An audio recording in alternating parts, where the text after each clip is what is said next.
She was connected to them in ways that they did not understand. They were one and the same, and Kyle did not like Jackson to take charge of anything, so this would be in a completely neutral ground.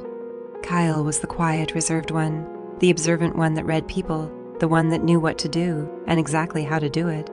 Dr. Gregory might have worked extra hard to make sure Kyle knew he was special. Not better than his brother, of course, but special. Special in the way that made him see in the first instance that the girl his mother brought home was weird. She could have died, but she didn't, and his mother was stuck with taking her home. Kyle did not like that his mother was always in a spot, and was even more uncomfortable when the mute girl stayed with them that night and the following morning. He kept staring at her like he wanted to pluck her eyes out. He was weird that way, really. When Jackson asked him why he was looking at her that way, he said something about her just felt off, and it wasn't because she was a mute. Kyle wanted to ask her questions, to seek her purpose in the house. Dr. Gregg always told him that no stone should be left unturned. It wasn't his fault that his brain was more matured than the rest of his body, and it was going into a critical thinking overdrive, but he hated things that upset his mother, and the girl clearly did. He went into her room to question her that night, he and Jackson. Jackson was sleepy, but he managed to drag his feet. The mute girl was sleeping when they got into the room, so there was no way they could question her. Something caught Kyle's attention, though. Her hair. It was wild, dark, curly. It created a messy halo in her face that somehow reminded him of him. The only reason they ran out of the room was because they heard Mommy coming. As if they knew the girl would only bring danger to them. Their mother had ran out the other day so the bad man won't see her, the bad man that was presumably her father. She is here, Kyle said to Jackson. Jackson looked back, his smile sliding off his face. They have spoken about this so many times before, things to ask the girl when they finally meet her. Who knew she would appear at the very school their mommy was literally forcing them in? She is here. Jackson asked. Yes. Where is she? Kyle waved a hand vaguely behind him. As retentive as his memory was, he couldn't exactly pinpoint where he saw her last. Besides, they were new in the environment. It's all right, Jackson said with a bright smile. We'll see her again. They saw her again in class. She came back in later, and the teacher sweetly helped her to her seat, asking her if she wanted more chocolate.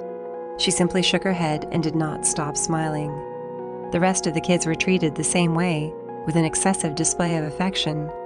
Kyle was uncomfortable with it at first, but under the influence of his brother, he relented. Mommy says we must be nice. Jaden said. So you be nice. Kyle nodded in agreement. His mother wanted so many things for them, too many that they couldn't keep count of. At least they protected her in the least way they could, until that very problem showed up in their school. Should we tell Mommy? Kyle asked his brother. Jackson shook his head. She's going to pull us out, and we'll never find out the truth. They were mumbling to themselves, and the girl, hearing them, turned. Her eyes met with theirs. She immediately lit up in excitement. It was at that moment Kyle brought out his tablet and took a photo of her. The teacher did not complain. Every other kid's had a tablet there, open before them. The twins did not say much to themselves, or to their mother. They barely complained about anything. They simply got home and started to access the internet through Mommy's laptop. We're not going to ask Mommy, Jackson asked, glancing anxiously at the door. No, Jax, don't break the computer, okay? Jackson nodded. He had been the one breaking the computer all these years, and somehow they had shared the responsibility between themselves. Kyle spent a solid 10 minutes in the computer before shutting down its windows. What did you find? Jackson asked. He left the door and sat on his bed. Kyle sat opposite him on his own bed, staring into the space. She is our sister. He said it so quietly that Jackson had to strain to hear him again. What did you say? She's our sister, Jax. The bad man is our father, too. He lives in an estate far away.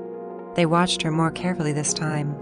Jackson was filled with the guilt of not telling his mother of his recent discovery, but Kyle held him together. There's a reason she'd not tell us, he said to him. He's the bad guy, right? Jackson nodded continually. Yes, bad guy. Plus, they were just kids. This was a stunning discovery on their part. They were not allowed to give their mother more hypertension and stress on her worries. but they started to watch the girl from the next day. She was watching them too, looking for ways to speak with them.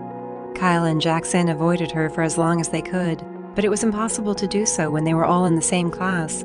Before they could take a grasp of the situation, the girl approached them. It was during lunch break in their class. She took her lunchbox to them and waved it in their front. She wants to sit with us?